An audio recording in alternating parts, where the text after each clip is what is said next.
गर्नु तपाईले? नमस्कार नमस्कार।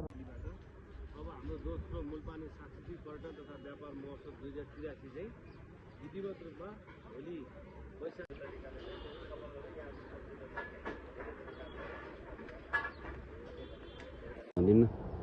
नमस्कार, म दीपक दाहाल। यो दोस्रो मूलपानी सांस्कृतिक तथा व्यापार महोत्सव 2083 को व्यवस्थापक हो। अब हाम्रो यो महोत्सव चाहिँ वर्षै साल चाहिँ यस मूलपानी स्थित लाग्ने छ। यहाँ चाहिँ अब हाम्रो भोलि 7 गतेदेखि चाहिँ विधिवत रूपमा उद्घाटन भएर यो 22 गतेसम्म चाहिँ यो मेला चल्नेछ। यो मेलामा चाहिँ नेपालका ख्यातिप्राप्त राष्ट्रिय कलाकारहरू 100 जना भन्दा बढी कलाकार आउनुहुन्छ।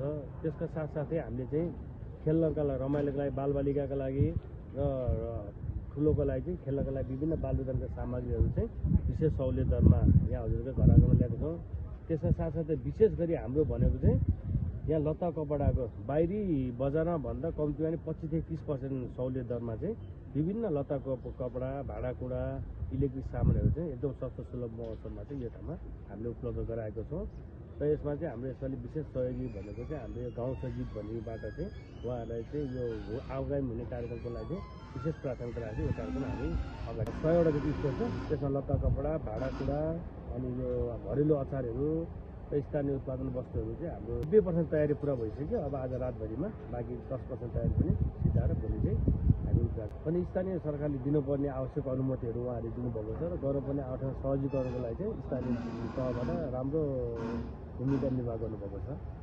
संस्कृति चाहिँ जोगाउनको लागि चाहिँ पालिका स्तरबाट नै कुनै यस्तो खालको कार्यक्रम चाहिँ आगामी दिनमा गर्नुपर्छ भनेर चाहिँ एकचोटि हामीले ज्ञापन पत्र पनि बुझाएको छौँ र आगामी दिनमा पनि यही हजुरकै यो मिडिया मार्फत चाहिँ स्थानीय कला संस्कृति र हाम्रो संस्कृति जोगाउन चाहिँ पालिका र सङ्घीय सरकारबाट पनि केही चाहिँ पहल गर्नुपर्छ भन्ने चाहिँ हामीले पनि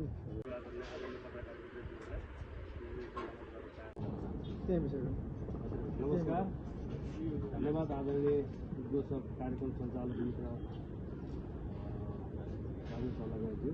यहाँ धेरै कुराहरू सकारात्मक नकारात्मक कुराहरू पनि हुन सक्ला। यी सम्पूर्ण कुराहरू प्रष्ट पारिनु र यो मेलाको बारेमा छोटोमा जानकारी गराइदिनु हुन म विशेष अनुरोध गर्न चाहन्छु। विशेष जोड दिनेछौँ र यहाँको समुदाय बिचमा आपसी सद्भाव रही यो मेला कार्यक्रमले यो ठाउँमा भएको अथवा जुनसुकै ठाउँमा हामीले मेला महोत्सव गर्छौँ त्यो ठाउँमा भएका जुन उब्जनीहरू छन्, घरायसी घरेलु तथा सामग्री उत्पादन गरेका कुराहरू छन्, त्यो सम्पूर्ण कुराहरूलाई चाहिँ यो ठाउँले हामीले विशेष गरी बिक्री गरी वितरण गराउने अथवा पहिचान गराउने कुरालाई सधैँभरि पहिलो प्राथमिकता राखेका थियौँ, अहिले पनि राखेका छौँ। सधैँ अब मेला महोत्सव भन्ने बित्तिकै हाम्रो दीपक दाहाल भन्ने नाम सुरु नै आइहाल्छ।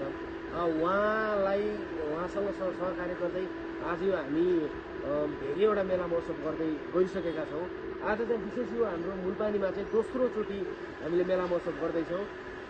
यो मेलाले चाहिँ सम्पूर्ण यो मूलपानी एरियामा बस्नुहुने मान्छेहरूलाई, जनताहरूलाई यो तनाव, विभिन्न किसिमका राजनीतिक तनाव अथवा विभिन्न किसिमका थकानहरूलाई बिर्साउनको लागि केही समय यहाँ आएर रमाइलो गरेर जान सक्नुहुन्छ।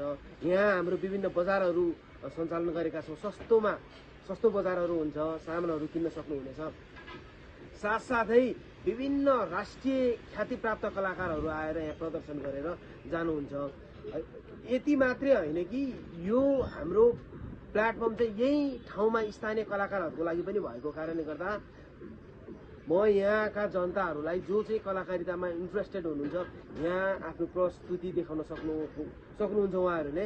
त्यही भएर यहाँको सम्बन्धित निकायमा गएर सम्पर्क गर्नुभयो भने हाम्रो अफिस हुन्छ बाहिर, त्यहाँ तपाईँहरूले सम्पर्क गर्नुभयो भने तपाईँहरूको प्रस्तुतिलाई पनि हामीले उच्च मूल्याङ्कन गर्दै ठाउँ दिन्छौँ भन्दै अब यो कार्यक्रम चाहिँ एकदमै सौहार्दपूर्ण वातावरणमा समापन गर्न सफल बनाउनको लागि यहाँका जनता लगायत सम्पूर्ण पत्रकार साथीहरू, हाम्रा टिमका साथीहरू सबैको भूमिका हुने भएको भएर सबैलाई सहयोगको अपिल गर्दै आजको कार्यक्रममा बिदा हुन चाहन्छु। धन्यवाद।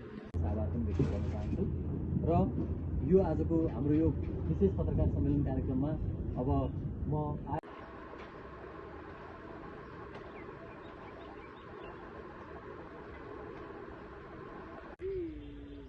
मार्चको तयारी सम्पन्न भइसकेको छ। तपाईँले देख्नुहुन्छ बालुवालाई गोली मात्रै चल्नु दर्शकहरूलाई आकर्षित गर्ने गरी कार्यक्रमहरूलाई विशेष बनाउने पनि प्रयास गर्नेछौँ र यो पत्रकार सम्मेलन आज गरिरहँदा यहाँहरू सम्पूर्ण उपस्थित हुनुभएका आदरणीय पत्रकार मित्रहरूलाई पनि म धेरै धन्यवाद दिन चाहन्छु, विशेष धन्यवाद दिन चाहन्छु।